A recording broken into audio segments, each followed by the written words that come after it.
Thomas et voici mon frère jumeau. Enchanté Alexandre. Et on va vous parler de notre témoignage de comment Dieu est venu à notre rencontre. Yes. Et comment il nous a touchés de par la même occasion à deux endroits différents en même temps. Alors pour vous en dire plus sur le contexte familial dans lequel on a grandi, on a vraiment grandi dans un quartier du 94, donc dans une famille non chrétienne. Nos parents sont séparés quand on était assez jeune, à l'âge de 5 ans, donc on a surtout grandi avec notre mère. Et ça a été vraiment une bonne enfance.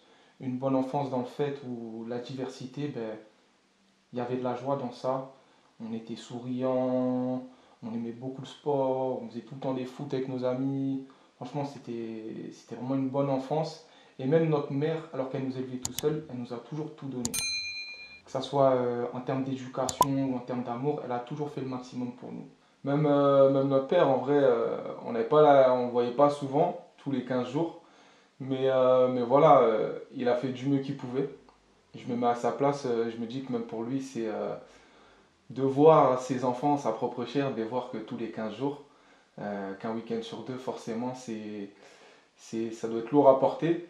Mais voilà, on s'improvise pas père, hein, on le devient. Et vraiment, en fait, plus en avançant dans notre enfance, plus on a quand même ressenti le manque de ce père. On a senti le manque parce qu'il n'était pas présent dans nos choix de vie. Et quand on grandit, on commence à prendre des décisions de plus en plus claires. Et on a vraiment senti le manque. Ouais, c'est là que, ouais, c'est quand on commence à faire les premiers choix de vie, on n'avait pas vraiment de moment avec lui. On pouvait se poser, parler. On le voyait qu'un week-end sur deux. Donc le peu de temps, on se voyait que pour les bons moments. Mais avec les parents, c'est les bons et les moins bons moments. Donc, ils ne voyaient vraiment pas grandir.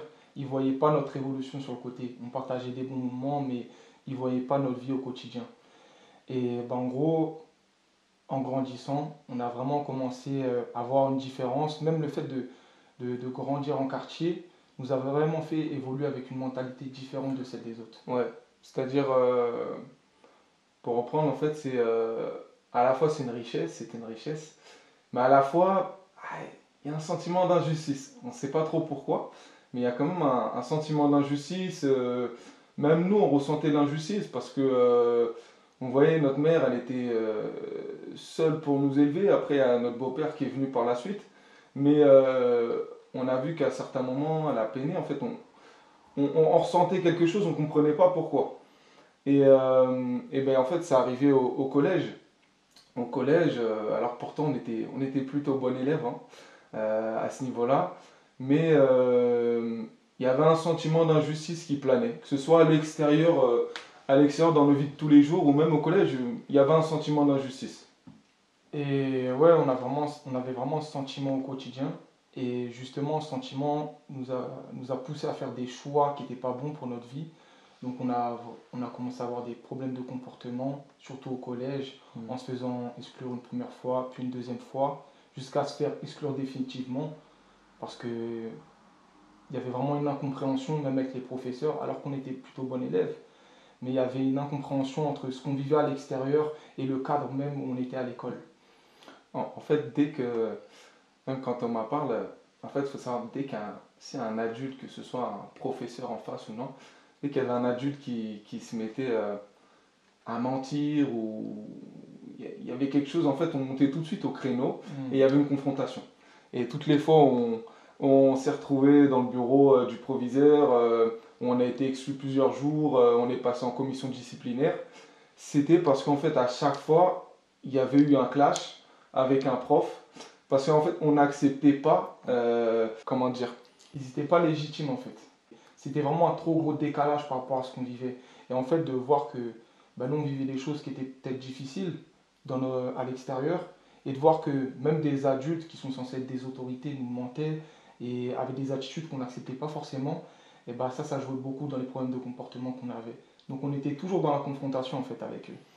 Ouais. Et du coup, en gros, par la suite, ces mêmes problèmes qu'il y avait à l'intérieur, par exemple au lycée, avec nos amis, ça a été la même chose à l'extérieur. Donc on a commencé à être dans beaucoup d'embrouilles, même des embrouilles qui n'étaient pas forcément les nôtres. On va dire que c'est fin collège, 4e, 3e. Ce qu'on ressentait, on l'a vraiment manifesté en dehors enfin, comment dire, quand on était dehors, c'est là qu'on a commencé à faire des bêtises. On a commencé à faire des arrachés, à faire des vols. Et voilà, au début c'était une fois, deux fois, et après ça commence à devenir récurrent. À la fois, ça nous plaisait, qu'on se dise, ça nous plaisait parce que ça nous procurait de l'adrénaline, Ouais. ça faisait une rentrée d'argent aussi, et on était maître de nous-mêmes. On faisait les choses par nous-mêmes. Yes. Et bah, en fait, ces choses-là, c'est monté crescendo. Donc moi, j'ai été exclu définitivement à la fin du collège. Puis je suis parti dans un autre collège. Et à la suite de ça, j'ai réussi quand même à passer au lycée. Et en fait, quand je suis arrivé au lycée, bah, c'est mon frère par la suite qui avait redoublé, justement parce qu'il ne voulait pas passer en filière pro, qui a été exclu définitivement. Ouais, c'est-à-dire que Thomas était exclu en classe de troisième. Bon, il a été dans un autre établissement, il a pu avoir son brevet. Et moi, en fait, j'étais passé en commission disciplinaire, donc j'étais à ça d'être viré. Et comme j'ai eu mon brevet, ils ont dit, bah, coup pas, on le laisse. Et en fait, comme j'avais pas l'orientation au final que je voulais, je me suis retrouvé à redoubler. Et en fait, 15 jours après ma rentrée, ma nouvelle rentrée, je me faisais virer définitivement aussi. Définitivement, parce que voilà, pareil, je m'étais embrouillé avec un professeur. D'ailleurs, c'était le même professeur. Et en gros, moi, je suis passé au lycée. Donc Alexandre est resté au niveau du collège. Et pour vous en dire un peu plus sur notre relation, on n'est pas des jumeaux fusionnels, mais on s'est toujours suivis. Si l'un en fait monte va quelque part, et ben on se suit. Et inversement, si quelqu'un plonge, ben on plonge ensemble.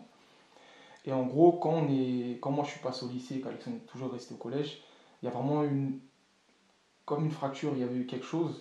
Mm. Et en gros, après une année chaotique de notre vie, qui a été très floue, très différente, et ben notre vie était plus pareille. Ouais. Et du coup, Thomas, lui, était passé au lycée. Moi, j'ai redoublé mon année. Et du coup, quand je suis passé au lycée, j'étais dans la filière que je voulais, j'étais en seconde générale, mais ça me plaisait pas du tout. Dans mon cœur, il y avait un trop gros décalage entre ce que je vivais à l'intérieur et ce que je voyais à l'intérieur de ma classe. À l'intérieur de ma classe, bah, c'est simple, quand j'arrivais, je les voyais tous assis sur leur table, c'était le monde des bisounours. C'est vraiment le monde des bisounours. Et eux, c'est comme si je les voyais dans un cocon, dans une bulle, ils n'avaient pas à se soucier de la vie. Mais moi, à l'extérieur, j'ai l'impression que j'étais confronté à la vie tous les jours. Et même dans mon cœur, par rapport à tout ce qu'on était en train de faire, même les vols à l'arraché, etc., forcément, ça nourrit le cœur. Pas forcément de bonnes choses. Mais ça a fait que voilà, quand je suis arrivé au lycée, moi, il y a eu un décalage. Et du coup, à la fin de l'année de seconde, euh, c'était plus supportable en fait. C'était plus supportable, j'allais presque plus au lycée. J'allais de moins en moins. Le dernier trimestre, j'y allais plus du tout. Et en fait, à la fin, je me suis retrouvé à décrocher scolairement. Et c'est là que, vu que j'avais plus d'école, et j'avais plus le cœur à en chercher, j'avais plus le cœur à aller à l'école, à continuer, à apprendre des cours. Au fond de moi, je sais pas, il y avait quelque chose qui allait pas. Et en gros, ouais, c'est vraiment. En fait, c'est toute cette haine, tout ce qu'on ressentait nous a rattrapés à ce moment-là. Quand on a vécu ce décalage l'un l'autre, tout nous a rattrapés et notre cœur était devenu tellement dur avec ce qu'on faisait, avec le mal qu'on faisait. On était vraiment en décalage entre les études et notre vie de tous les jours qui était de la violence. On était vraiment en total décalage. Et après cette année compliquée, notre vie, elle n'a plus jamais été la même. Donc, on a commencé à tomber dans les addictions. Donc, ça a commencé par mon frère. Ben, moi, comme j'étais déscolarisé, je commençais à traîner dehors avec des amis. On commençait à fumer. Au début, c'était juste dans le cadre les fêtes, etc. Puis après, c'était de plus en plus. Et ça devenait vraiment voilà, une habitude. On se réunissait à la cité, on fumait. Et ce qui a accéléré les choses, ce qui a été un déclic, c'est qu'en fait, c'est la période des vacances. Et j'avais un ami, lui, il posait, il vendait sur un terrain. Sur un terrain pas loin de chez nous, où ça vend de la drogue. Et en fait, pendant tout l'été, moi, j'étais avec lui. Donc pendant tout l'été, j'étais à côté de lui, voilà. Et en fait, ça m'a vraiment baigné un peu dans ça. Et très vite, à partir de la rentrée, comme en fait nous on a l'habitude on aime bien faire les choses par nous-mêmes. En fait c'est là que j'ai commencé dans un premier temps à vendre de la drogue, à acheter, voilà, j'ai acheté de la drogue, j'ai détaillé, je la vendais. Et très vite, Thomas m'a rejoint sur ça. Ouais, par la suite, ben, moi-même, j'allais plus du tout en cours. Déjà, quand il était là, j'allais vraiment plus trop en cours. Pareil, je traînais, tout c'est tout, dehors. En fait, ça s'est vraiment fait dans la même période, Alexandre un peu plus tôt, mais on était toujours alignés dans les périodes, dans les temps où on était. Et ben, par la suite, j'ai commencé aussi également à fumer, à vendre. Donc là, c'était vraiment une petite affaire qu'on s'était montée. Donc on allait, on cherchait en gros, on détaillait, on vendait. Même à notre propre lycée, justement, ce qui était au début un poids pour nous, ben, c'est devenu une opportunité. Alexandre était déscolarisé, mais moi j'avais encore un pied au lycée, du coup on utilisait ça pour vendre de la drogue en grosse quantité. Et du coup, c'était à la fois ça le contexte, et en plus de ça, à ce moment-là, notre mère elle commençait à tomber dans une grosse dépression. Donc là aussi, hein, on a commencé à faire des bêtises, comme vous disiez, puis la quatrième, la troisième. Mais qu'on se dise, hein, une maman, elle le ressent. Une maman, elle le ressent, elle nous voyait, hein, surtout quand moi j'étais déscolarisé. Quand elle voit ses deux enfants partir tard le soir, habillés tout en noir, elle endort pas. Elle endort pas, elle se doute bien que ses enfants ils vont faire des choses la nuit, donc pas forcément des choses honnêtes.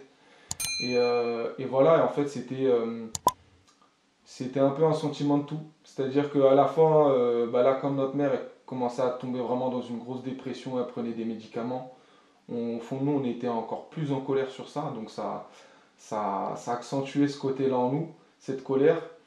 Et derrière, voilà, comme notre père, on le voyait de moins en moins. Et en fait, ça vraiment, cette colère, ça accentue aussi la violence qu'on avait en nous. Donc la violence extérieure, donc, dans tout ce qu'on faisait. Et puis, c'est comme si, de voir notre mère être comme ça et de ne pas avoir notre père à côté, on s'est fait homme en fait. On s'est fait homme pour gérer la situation, on s'est fait homme pour prendre les responsabilités. Et du coup, on s'est encore ancré plus profondément dans ce qu'on faisait. Donc, on vendait encore plus de drogue. Après, on a dû monter encore crescendo. Donc, on a commencé à vouloir plus d'argent. On a vu que ça devenait une source rentable. Donc, on a commencé à cambrioler. Cambriolage, vol, Vol, escroquerie, arnaque. On était vraiment sur tout ce qu'on pouvait. Ouais, ouais, on était prêt à beaucoup de choses pour de l'argent. Et là encore, tout ça, on le faisait vraiment avec conscience. Ouais. On était conscient de tout ça. On était conscient de ces choix-là. Et au fond, nous, on les assumait pleinement. Même alors que notre mère, plusieurs fois, elle a retourné notre chambre. En revenant à la maison, on a vu qu'elle avait retourné notre chambre. Et là, quand on arrive dans la table du salon et qu'il y a tout détalé, de la drogue, bref, des armes, d'autres choses encore, que tout est étalé, et qu'en vrai, on se trouve devant notre mère, celle qui nous a fait, et que on est stoïque. Au fond, nous, on assume, on est blessé, hein, mais on ne monte pas, on lui fait comprendre que c'est notre vie, c'est des choix qu'on a fait et on en est là aujourd'hui et on assume. Mais pourtant, au fond, ça touche. Hein. Quand on voit notre mère, en fait, on voit clairement dans son regard que on n'est pas les enfants qu'elle a mis au monde, qu'elle a connus. Quand elle nous regarde, elle voit deux inconnus. Elle voit pas Alexandre et Thomas, c'est vraiment deux autres personnes. Ouais. Et c'est vraiment ça. On savait que tous les soirs, quand on était dehors, notre mère, elle dormait pas de la nuit. Ouais. On rentrait, il pouvait être 6h, 8h du matin, elle était encore éveillée. Elle dormait pas de la nuit et vraiment un des moments qui nous a frappé justement, comme mon frère Alexandre l'a dit, c'est un soir on était rentré en pleine nuit, juste pour un aller-retour, on allait ressortir. Et quand on voit qu'elle est en pleurs, que les chambres sont retournées, que devant nous il y a un sac de drogue, il y a des cartes d'identité, des cartes bleues volées, il y a des armes, il y a plein de choses. Et que quand on la regarde, notre cœur il est vide. Pas d'émotion. Il est vide, qu'on lui fait comprendre que juste par un regard, c'est notre vie, tu peux rien. Bah là, à ce moment-là, on sait ce qu'on fait. On sait qu'on est dans un système où on est renfermé sur nous-mêmes. On est ailleurs. Et on se dit, elle ne peut pas comprendre. C'est notre vie, elle ne vit pas ce qu'on vit. Sauf que notre mère, en vrai, elle sait les choses. Elle sait. Elle voyait notre détresse, elle voyait comment on était. Et par la suite, dans ces périodes-là, c'est vraiment monté crescendo. En fait, c'est. Au bout d'un moment, ça devient un engrenage. Ça devient un engrenage. Ce qui était. Ce qu'on faisait de temps en temps au début, ça devient. Ça fait partie de toi. C'est un mode de vie, tu vis comme ça. Tu vis comme ça. Même pour vous dire, même vestimentairement parlant, là, comment on est aujourd'hui, ça n'a rien à voir. Moi, vous m'auriez rencontré à l'époque. J'étais le gars, j'étais toujours en jogging, j'ai une sacoche, j'avais une dent en argent ici. Et, j'avais que de la haine. J'avais que de la haine. J'étais le genre de gars, je te regardais mal. Je te regardais mal parce que je voulais me battre avec toi. Je voulais que tu fasses quelque chose qui allait déclencher ma fureur. Et ouais, c'était vraiment un style de vie. Surtout au niveau de l'état de cœur. Au bout d'un moment, on se convainc de tout ça. Ouais. On se dit que on a fait des choix, là, on a fait des choix qui nous ont amenés trop loin. On ne peut plus revenir en arrière, là, on ne peut que avancer. Sauf que plus on avance, plus ça nous coûte, plus on dépérit, littéralement. Ouais. Et aussi, ce qui accompagne tout ça, c'est plus on avance, plus on croit que ces choix, c'est nous qui les assumons, c'est pour notre vie. Bon, en fait, tout nous rapporte à ça, en permanence. Quand on est dehors dans la rue, quand on rentre chez nous, tout nous rapporte à cette violence-là. Il n'y a pas un moment où on souffle. Il n'y a pas un moment où on pense à autre chose. Non, on est toujours dans ce système de pensée-là. Et même l'atmosphère est comme ça. Dès qu'on sort dehors, c'est la violence. Dès qu'on sort dehors, on est déjà dans un combat. Et plus on avançait, en fait, il y avait vraiment une atmosphère de mort qui pesait sur nous. Chaque jour, on se levait, on sentait la mort. Surtout dans les temps de la faim, surtout dans les temps avant notre conversion. Chaque jour, on se levait, on était convaincu que soit moi ou soit mon frère, un ou deux allait partir en prison. Ou soit un ou deux allait mourir. On en était persuadé. Et on le sentait. C'est comme si limite on attendait la mort. En fait, au bout d'un moment, tu te fais prendre à ton propre jeu. Au début, tu fais des bêtises, tu fais de l'argent, tu braves les interdits. Tu te sens fort. Tu bombes le torse, tu te sens fort. Mais très vite, en fait, plus tu avances, plus tu te fais prendre à ton propre piège. C'est comme la drogue. Au début, on fumait, c'était festif. Puis après, on a commencé à vendre. Mais ce qu'il faut savoir, c'est quand tu commences à vendre, les chutes, enfin, tu fumes gratuitement. Tu fumes gratuitement, ça te coûte rien. Et surtout même quand on voyait les grands fumer tout le temps, même dès le matin, on se dit non, on ne sera jamais comme eux. Sauf qu'à la finale, on est comme eux. On est dépendant. On se lève le matin, on a besoin de fumer. On s'endort, on a besoin de fumer. Et vraiment là où c'est monté crescendo, c'est que Thomas à ce moment-là, il était avec moi dans tout ce qu'on faisait, mais il avait cette chance, si on peut dire une chance, d'avoir encore un pied dans l'école. Donc ça, il avait un pied dedans, un pied à l'extérieur. Tandis que moi en fait, tous les jours c'était ça. Et la drogue c'est très vicieux, parce que pareil au début, on fume, ça nous plaît, on est dévergondé, même quand on doit aller faire des bêtises, ça fait vraiment partie d'un style de vie. Mais au bout d'un moment, là où ça commence à devenir critique, c'est que au début tu fumes en groupe, puis après tu commences à fumer tes premiers joints tout seul. Et au bout d'un moment, tu arrives à un stade où non seulement tu fumes plus avec tes amis, avec tes potes parce que tu les vois plus. Et moi, je me suis retrouvé à un stade où en fait j'étais chez moi, alors que je bougeais beaucoup, mais j'étais chez moi. Je me sociabilisais plus. Je fumais entre 7 et 10 joints par jour. Entre 7 et 10 joints, et je fumais tout seul en fait. Je voyais plus personne. Euh, j'avais plus cœur à voir les gens. Au bout d'un moment, en fait, tu te fais vraiment prendre à ton propre piège. Et t'arrives à un stade où, moi, j'étais vraiment arrivé à un stade où je commençais à plus avoir goût à la vie.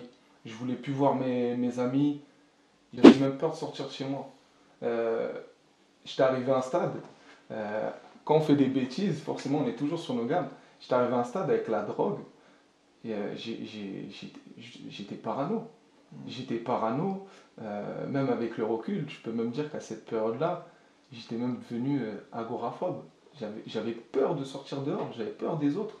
Dès que je sortais dehors, mon cœur il battait à 1000 à l'heure. Je, il y avait vraiment la mort au-dessus de moi. Je pouvais plus sortir, je pouvais plus voir les gens, c'était trop. En fait, on attendait vraiment qu'il se passe quelque chose. Quand on sortait dehors, on attendait vraiment que limite tout nous tombe dessus. Ce qu'on méritait en fait. Mm. Et bah, sur ces temps-là, justement, même avec mon frère, il a commencé à avoir une fracture. Donc même nous, on se voyait plus trop, on était détachés. Et même la violence qu'on manifestait envers les autres, on se la manifestait l'un à l'autre. Et comme il l'a dit, moi, le fait d'être toujours scolarisé, bah, c'était une opportunité pour vendre. Mais après, c'est vraiment devenu aussi une opportunité pour sortir de ça. Mm. Et ce qui s'est passé, c'est que j'allais plus à l'école, mais je devais quand même faire mes stages. Vu que j'étais dans une filière pro, je devais quand même faire mes stages justement pour valider mes années. Et en fait, c'est au cours d'un stage, j'avais un tuteur à qui je parlais, et en fait, ce tuteur-là, il était chrétien. Il était chrétien, et moi, je suis quelqu'un de très curieux de nature, donc j'adorais parler avec lui. J'aimais bien parler avec lui, et souvent, je le confrontais sur plein de sujets. Je disais, par exemple, si demain, on tue ta femme, est-ce que tu vas pardonner à la personne? Et il me disait, oui, je vais lui pardonner. Et j'entendais. Mais ça ne résonnait pas en moi. Et en fait, tous les soirs quand je rentrais, je cogitais à ces mots.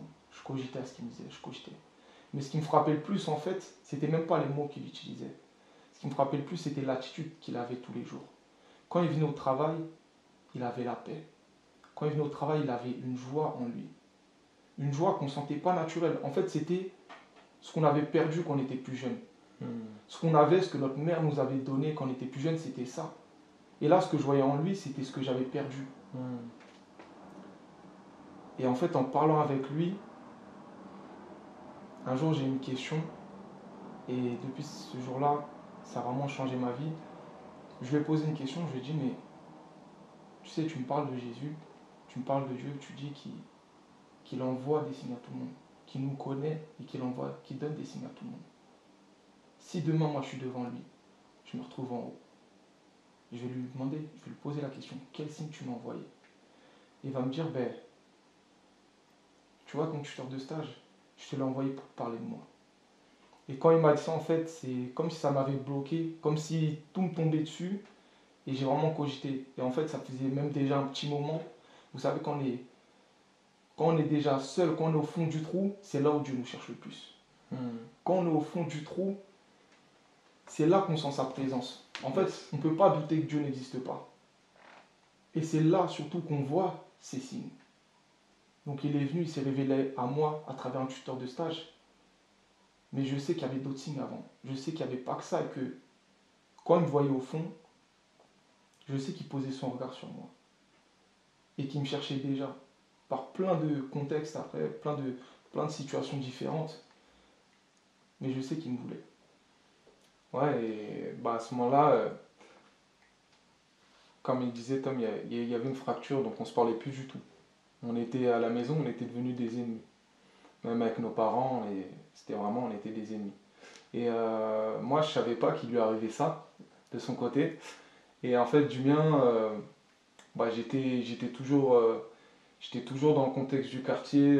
Je me renfermais de plus en plus sur moi-même. Et en fait, dans ma vie, c'était un chaos. C'était vraiment un chaos ambulant. Et on se retrouvait des fois dans le bâtiment, dans le hall, à parler entre potes, on fumait, on buvait. Et alors on était sous drogue et sous alcool, hein, on se retrouvait à parler de tout, quand on refait le monde, en fait, on se retrouve à parler de tout. Et on se retrouvait justement à parler de Dieu. Ouais, tout le temps. Et, euh, et en fait, autour de moi, il y avait des chrétiens, il y avait des musulmans, il y avait aussi des non-croyants, mais chacun parlait. Quand je les entendais parler de leur Dieu, de leur religion, chacun avait son Dieu. Et moi, je me disais, mais moi, en fait, ça, par orgueil aussi, je me disais, mais moi aussi, j'ai quelque chose. Ma vie, elle ne peut pas s'arrêter à là. Elle ne peut pas s'arrêter à ce que je vis là. Il y a quelque chose de plus. Et même au fond de moi, depuis tout petit, je m'étais toujours dit que il y a quelque chose en plus. Il y a quelqu'un là-haut, là, et je savais pas mettre de mots dessus. Et en fait, quand on avait ces discussions, moi, le soir, je rentrais et je regardais plein de contenus sur YouTube. Alors, on parlait aussi de tout ce qui est Illuminati, franc-maçon. Donc, je me suis énormément documenté sur ça. Euh, Même, je suis allé très loin dans ces recherches-là. Et en fait, ce qui m'a frappé, c'est de par ces recherches, quand j'ai vu, en fait, c'est comme si je voyais vraiment la noirceur de ce monde. Quand j'ai vu ce que l'homme est prêt à faire pour lui, c'est comme si je voyais les ténèbres et je me suis dit, s'il y a les ténèbres, il y a forcément la lumière. Et j'ai commencé à étudier, à regarder un peu la Bible, le Coran, donc je regardais les sourates, les hadiths, toutes ces choses-là. Et je regardais aussi beaucoup de débats au niveau des religions. Mais très vite, ce qui m'a interpellé, c'est en fait, je suis tombé sur des témoignages sur YouTube euh, où des gens ils parlaient, ils montraient comment ils avaient été transformés. Et surtout, quand je les entendais parler, je voyais une paix. Je voyais une paix, une joie, un amour. Je me disais, c'est pas humain. C'est pas naturel, c'est surnaturel. Et, euh, et malgré que je vois ça, j'étais convaincu parce qu'à chaque fois, ce qui ressortait à la fin, c'est qu'il parlait, il disait que c'était grâce à Jésus, à Jésus-Christ. Donc en fait, j'ai commencé vraiment à avoir le regard porté sur Jésus-Christ, donc sur la Bible. Mais malgré tout ça, bon, qu'on se dise, quand on regarde une vidéo, après l'avoir regardée, on retourne à son quotidien. On se Donc dit que moi, c'est pas pour nous. Ouais. c'est ça. Et moi, ça changeait pas grand-chose de plus. Et en fait, pour tout vous raconter, ce qui a été vraiment l'élément déclencheur, c'est que j'ai continué comme ça, longtemps, longtemps, longtemps. Les jours, les heures, c'était interminable. J'étais tout seul, j'étais chez moi, j'étais abattu vraiment. J'étais abattu, j'avais plus le goût de vivre. Ma vie prenait pas de sens, n'avait pas de sens. Et, euh, et en fait, un soir, j'étais dans ma chambre et, j'en pouvais plus, j'étais plus bactère. Et j'ai littéralement crié à Dieu. Je lui ai dit, si tu existes, viens changer ma vie maintenant. Parce que j'en peux plus. J'en peux plus. Viens changer ma vie tout de suite. Et ce qui s'est passé, c'est que j'étais tout seul dans ma chambre. À ce moment-là, il y a une présence. Il y avait une présence dans ma chambre. Et j'ai senti vraiment une chaleur dans mon cœur. Yes. Une chaleur, un amour. Et je me suis retrouvé à pleurer comme un enfant. Alors que ça faisait des années que j'avais pas pleuré. Tellement mon cœur était endurci, ça faisait des années. Et là, j'ai pleuré comme un enfant, mais c'était des larmes de joie en fait. J'ai compris que, que le Dieu que je ressentais là, ce que je voyais quand on me parlait de Jésus-Christ qui est mort à la croix pour moi, j'ai compris que c'était pas quelqu'un qui reste dans un livre, c'était vraiment une personne et qui voulait avoir une relation avec moi. Et en fait, j'ai vraiment été transformé. Et à ce moment-là, ce qui était évident, c'est que je ne pouvais plus rester là où j'étais. Le contexte où j'étais, dans le quartier, tout ça, je broyais du noir. Donc c'était plus pour moi. Pour la première fois de notre vie, on était séparés avec mon frère. Donc moi, j'étais toujours en région parisienne. Et lui, il est parti en Normandie chez mon père. Justement parce que la mort était tellement présente qu'il avait besoin de ça. Et même moi, j'avais besoin justement de m'attacher au lycée, à ce qu'il y avait à l'extérieur. Et en fait, ce qui s'est passé, c'est cette période-là, pendant que moi, je venais d'être touché en région parisienne par Christ, par son amour, et bien mon frère venait de recevoir également Christ pendant qu'il était en Normandie. C'est vraiment. En fait, quand j'ai eu cette révélation dans ma chambre, alors que je demandais plus rien à mes parents, je suis allé voir ma mère, je lui ai dit, écoute, faut que je parte. Mets-moi où tu veux, chez mon père, chez ma tante. Alors que j'ai pas de contact avec eux, mais faut que je parte. Et elle a vraiment entendu le cri de mon cœur, alors que ça faisait longtemps qu'on ne se parlait plus, donc ça l'a vraiment interpellé. Et en fait, je suis arrivé en Normandie, et quand je suis arrivé là-bas, c'est là que le Seigneur il m'a dit, va dans ma maison. Et en fait, j'ai compris euh, que sa maison, c'était l'église. En fait, j'ai compris, va dans mon église. Et c'est là-bas que je suis arrivé dans une église en Normandie, c'était une toute petite église. Mais vraiment, le cœur de Dieu était là. Ouais. Et j'ai vraiment été bouleversé. Non seulement j'ai appris à le connaître à travers sa parole, mais même à travers les gens qui le vivent. Parce que vraiment, le Seigneur Jésus, c'est une relation. C'est une relation, c'est pas une religion. Et, euh, et en fait, moi, j'ai vraiment eu cette révélation de lui. D'ailleurs, c'est à ce moment-là que j'avais du mal encore à me défaire de, de la drogue. C'est pour ça que d'ailleurs que j'étais parti. J'ai- Petit à petit, j'arrivais à arrêter, mais il y avait toujours un reste, et ça, j'arrivais pas à m'en défaire. Et en fait, là encore, le Seigneur était bon. Un jour, je l'ai prié, je lui ai dit vraiment en sincérité, je lui ai dit, si maintenant tu me fais arrêter la drogue, si tu enlèves toute envie de moi, je te, je te suivrai. Je te suivrai, je me consacrerai à toi. Et, euh, et du jour au lendemain, le lendemain, je me suis réveillé, j'avais plus aucune envie. Et pourtant, je sais qu'après, il y a eu des tentations où, voilà, j'ai recroisé des amis, ils fumaient encore, etc. Plus aucune envie. Et ben, lui, il a eu son cheminement où c'est vraiment dans une petite église qu'il a connu Dieu, et moi, la même chose. Dieu a vraiment utilisé le lycée aussi. Il a utilisé un frère justement qui était au lycée, qui m'a invité dans une petite église. Donc c'était vraiment une toute petite église communautaire. C'était des, c'était des Rwandais. Et vraiment là-bas, le cœur de Dieu était là-bas. Le cœur de Dieu était là-bas et j'ai vraiment ressenti son amour. Il n'y avait aucun jugement, il n'y avait que de la bienveillance. Et il m'a vraiment montré qui il était à travers ces personnes-là. Il m'a vraiment montré qui il était à travers ses enseignements et sa parole. Et c'est comme ça que j'ai réussi à grandir et moi aussi de mon côté à me défaire de toutes les addictions, à me défaire de la violence que j'avais en moi. Et en gros, quand il est... Ouais, et en fait, là, franchement, la gloire dans tout ça, c'est que moi, j'étais parti en Normandie, il savait juste que j'étais parti là-bas, que j'avais eu le souhait de partir. Mais à ce moment-là, je savais pas que lui était venu à Christ et lui ne savait pas que j'étais venu à Christ. En fait, c'est un soir, depuis vraiment le Seigneur nous avait restaurés, on s'est appelé au téléphone. Et Et on a senti.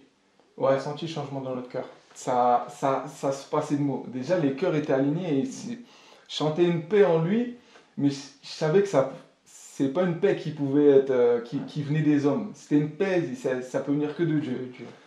Et en fait, on a compris que très vite, en parlant que lui, il avait donné sa vie à Christ, et moi, pareil, de la même occasion. Ouais. Puis après, vraiment, c'était la réjouissance et par la suite, on a vraiment vu la main de Dieu agir dans tout. Dans tout. En fait, c'était le début de notre vie. On avait accepté Christ, on lui avait donné, on avait décidé de s'engager avec lui. Et puis après, il a tout fait. Il a ouvert les portes. Ah, vraiment, hein, mon ami, si tu savais ce qu'il a fait. Moi, j'étais brisé, hein. J'arrivais plus à aligner deux mots. Comment je parlais, il y avait un accent cité très prononcé. J'arrivais pas à faire une phrase sans qu'il y ait des insultes dedans. J'étais vraiment brisé. J'avais perdu toute confiance en moi. Et, euh, et en fait, c'est là-bas en Normandie que j'ai commencé à travailler. Vraiment, le Seigneur il m'a fait retrouver confiance en moi. Et depuis, juste après, j'ai repris mes études. Là, c'est le troisième diplôme que je passe. Et vraiment, il a été chirurgical. Il- toutes mes blessures, il a vraiment pris soin, il a pris le temps, il a vraiment été d'une douceur incroyable. Et aujourd'hui, franchement, c'est une joie. C'est une joie. Et il a vraiment tout restauré. Les liens familiaux, l'entourage, tout. Il nous a vraiment accompagnés à chaque instant. Il a pris soin de nous. Et il connaissait notre cœur. Il connaissait notre cœur, nos besoins. Et il savait ce qu'il voulait pour nous. Et ça nous a vraiment aidés parce que plus on était proche de lui, plus on retrouvait la joie, plus on retrouvait l'amour, plus tout ce qu'il y avait autour de nous, tout s'éclaircissait. Et il y avait vraiment un avenir. Là où avant on était dans la mort, il y avait vraiment maintenant un avenir avec lui. Ouais, c'était un avenir de... On était dans la vie. La vie, c'est ouais. vraiment... toute chose était nouvelle. Toute chose était nouvelle et s'il y a vraiment quelque chose qui a changé, c'est même l'amour d'un père, on n'avait pas eu la chance d'avoir cet amour comme on aurait voulu. Mais c'était vraiment se sentir aimé. Se sentir aimé par un père qui qu'attendait que ça. Qu'attendait que ça qu'on lui ouvre notre cœur en fait. Et vraiment l'amour de Dieu nous a vraiment transformés. Et savoir avancer dans la vie, se sentir aimé, avoir un espoir, savoir que Jésus il est mort à la croix pour nous, pour prendre nos péchés, toutes nos blessures, tout le mal qu'on a pu nous faire, tout ce qu'on a pu faire également aux autres. Il a tout porté pour nous à la croix, pour nous donner la vie, et la vie en éternité. C'est quand chaque fois que je me remémore ça tous les matins, je suis reconnaissant. Ouais. C'est vraiment par sa grâce qu'aujourd'hui on est restauré, qu'aujourd'hui on peut même témoigner devant vous. Yes. Parce que il est bon, il est bon, il est bon pour ceux qui le cherchent. Et sa parole dit, frappez, il vous ouvrira. Yes. Si vous le cherchez, vous le trouverez. Et de tout votre cœur, il vous répondra. Il vous répondra, il connaît vos désirs les plus intimes, il connaît votre cœur, il sait ce que vous avez en vous. Il connaît tous les fardeaux que vous portez chaque matin en vous levant. Et il veut juste vous soulager. Il veut vous libérer. Dieu voit ta souffrance et il te dit, mon fils, abandonne-toi. Libère ça. Garde pas ça pour toi. Parce que je veux ton bien. Ne reste plus dans cette mort. Je suis là pour te donner la vie. Et Jésus-Christ donne la vie. Et vraiment, je crois que si là, tout de suite, tu te retrouves à regarder cette vidéo, je pense pas que c'est le fruit du hasard. Ouais. Je pense vraiment que Dieu attendait ce moment depuis longtemps. Il attendait que toutes les circonstances soient réunies. Ce qui est en train de se passer là maintenant. Il attendait vraiment ce moment-là et il se réjouit déjà de ce moment. Ouais. Mais ce que je te propose, c'est... moi et mon frère, on a vraiment à cœur de prier pour toi. Donc si tu le veux bien, je te propose de fermer les yeux et on va prier pour toi. Père éternel, je te remercie vraiment pour la vie de ton fils ou de ta fille qui regarde cette vidéo. Je crois, Seigneur, que si elle est là à cet instant présent, c'est que tu l'as voulu, Seigneur, ce rendez-vous. Tu as voulu ce rendez-vous, Père. Et je prie vraiment pour toutes les personnes qui ont pu s'éloigner de toi, Seigneur. Je prie, Père, afin qu'il y ait une réconciliation dans le nom de Jésus-Christ. Je prie, Seigneur, que là où il y a une déchirure, une cassure, Seigneur, je prie afin qu'il y ait une restauration, Seigneur, une restauration du cœur, une restauration que seul toi peux apporter. Et je te prie également, Papa, pour toutes les personnes qui ne te connaissent pas. Je prie, je déclare maintenant, Seigneur, que tu te révèles à elles, que tu te révèles à elles puissamment, Seigneur, maintenant, en cet instant.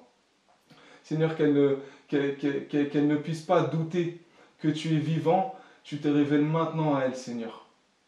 Et je te remercie, Papa. Je te remercie car tu as formé des promesses, des projets sur leur vie et tu leur fais comprendre aujourd'hui que tu as toujours été là et que tu as des projets de vie pour eux. Pas de malheur, mais de vie. Amen.